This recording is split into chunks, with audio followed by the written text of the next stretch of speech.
Do you guys? I'm sorry. Do you guys find the whole thing can move at the speed of culture? Can you guys? Because I know culture moves, right? So can you guys? Yeah. How do you do that? How do you guys keep the stuff moving as it all? I know, Josh, you've spent a lot of time trying to make sure there's someone who's 20 some years old in the, like always. that. Yeah. I mean, it's not about age, but that mentality I know is central to what. It takes pressure off. And I was doing this 20 years ago too. So like I've always never been really that cool or plugged in. So, it helps knowing you have that kind of culture crutch. You're like, is that a thing? Or here's the story we want to tell. Only let's replace Judas Priest and Max Headroom with whoever is in 2022, whatever I might say. But I mean, yeah, it's and you hear data and insights, and here's what's happening. Here's what the stories are being told. But I think for me, and the reason I left and started something new was, for me, it is about like flow. It is all about energy and allowing the people that you're working with to know what's going on and what would you want to do. Forget the brief. What do you think would be cool? It sounds so dumb, but suddenly if you have inspired and inventive people, I won't say young people, but people around you, and they come and think about stuff, you're like, all right, that sounds good to me. Let's figure out how to do that. Yeah. So whether that's the speed of culture or just what the people on your team want to do, I don't know. I agree. Like data will not save you. I'm sorry. Yeah, let's talk about that. It won't. And can data help though? It's helpful. I was going to say the same thing. I think it is helpful up front. Yeah. Let's talk about where it's helpful. Right. Because I think people that's talk about such it on the back end. I think it's really helpful on the back end for clients. So like that optimizing. Yes, and so clients understand. Clients said, "Oh, I have this data that tells me you did a great job. Congratulations." Measurement. Right. Love that. Love that. But on the or front I have data. Here's data. Gen Z wants to do things their own way. Yeah. And they want to experience, and they. But like, where's the data that's going to tell us the truth about what's happening right now? So you talk about like speed of culture. Culture right now. What is the number one defining thing about our culture right now? Absurdity.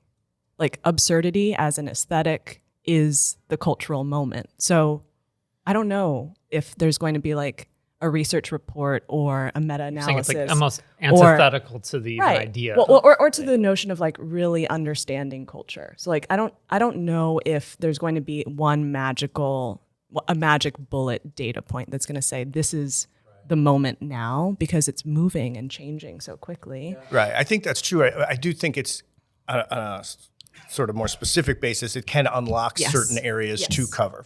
We've just gone through through pitches where we got some data points that allowed us to hit the area, the territory. An insight. Exactly. And I think those are super helpful. Sometimes data can make patterns that are visible to you. Like that's all I've ever looked for when I've ever used data for stuff. And that's the magic when it happens.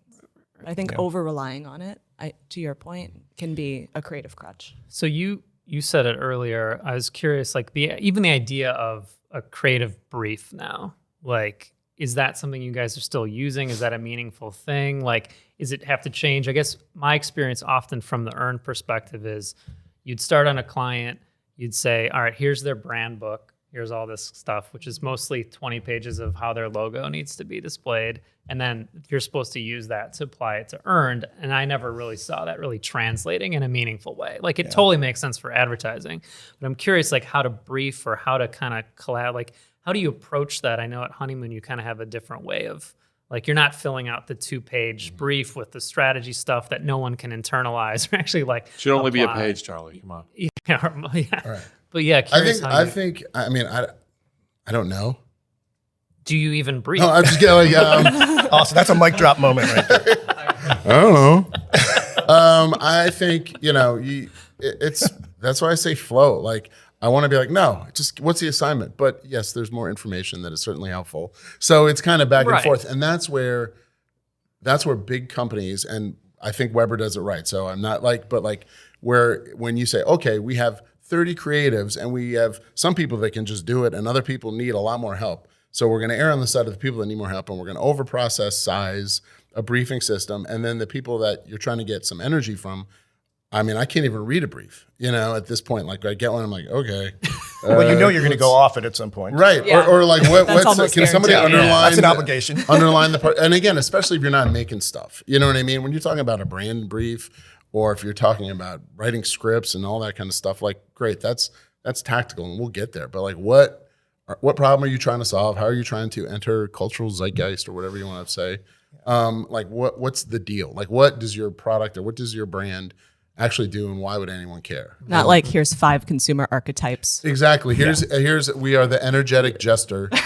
Make teenagers want to chew our gum. You don't like personas? I feel like that was pointed at me, but Charlie, the energetic jester. Energetic jester. what I I think call I him. saw that somewhere along my, and it's just like tattooed on my brain. the modern sandwich That- explorers. Yeah. Modern sandwich explorer. Yes, I have I won't name seen the client, I have but seen it might be sandwich. personas sliced up to this like infinite number where you're like, wow.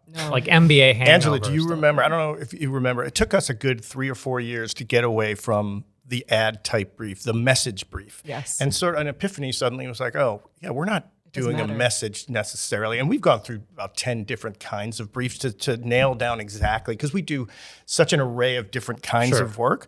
But I think what we've landed on in the last few years are cultural dig sites, right? Are just, we need culture vultures out there. They're the strategists, and even beyond, our integrated media folks. I think creatives can do dig sites. Absolutely. Like, where can we intersect culture with what we are trying to do? What's the question, and how can we, further a conversation or make an idea travel? Yeah, And and those have been really helpful. I agree. Dig many shallow holes. Like, don't overcommit Yep. or get obsessed with a direction too soon. Right. And we never can know. go off brief, just Dig like sites we've always done. Dig in the sites ad are a world. way. It's like a brief to go off brief. How do you handle those dig sites in a way that like contributes to that culture versus just like jams it in? Like, how do you find that blend of here's what the brand or the product or whatever is bringing to this versus culture versus just intersecting? You also see cases where like the brand knew where they wanted to be, but then they just totally like Charlie Brown the kick and like weren't able to find that kind of connection between what's true or what was the belief in the brand and like the behavior of the. Are we talking about authenticity? Yes, we are. Oh, do you want to talk big about A word. authenticity? The big A She word. just brought it up. Yeah. So you have some thoughts about was it authenticity versus We don't need to talk about personality seminars right now. Okay, But, okay. Well, I mean, we can if we want to go down this rabbit hole. But okay, so does authenticity matter? authenticity versus sincerity versus so at Cannes, I thought this was one of the most interesting things.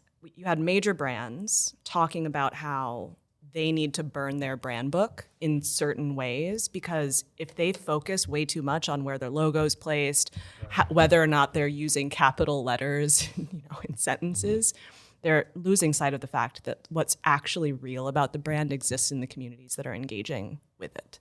So sharing the pen, co-authoring brands with community, that seems like a pretty obvious earned mindset shift for brands, but then it also starts to call into question what is authentic for my brand? Is it that I'm the world's most popular peanut butter brand, or is it that there's this whole generation of rappers that sounds like they're rapping with peanut butter in their mouths, like a little GIF program. So it's kind of cool that we don't need to think as hard or as much, I think, as we used to about authenticity, but there's also a huge burden of proof to make sure that whatever you're doing is true to someone in a community that is a fan of your brand. And to that point, the demarketing of marketing was a tough one to process. I think for people who have been around for a bit and worked in advertising, it's like, how are we ending this piece of content? What do you mean we're not putting a line and a logo and A mnemonic. Right. It's like, no, we don't have to do that anymore. Like that was a learning curve for sure.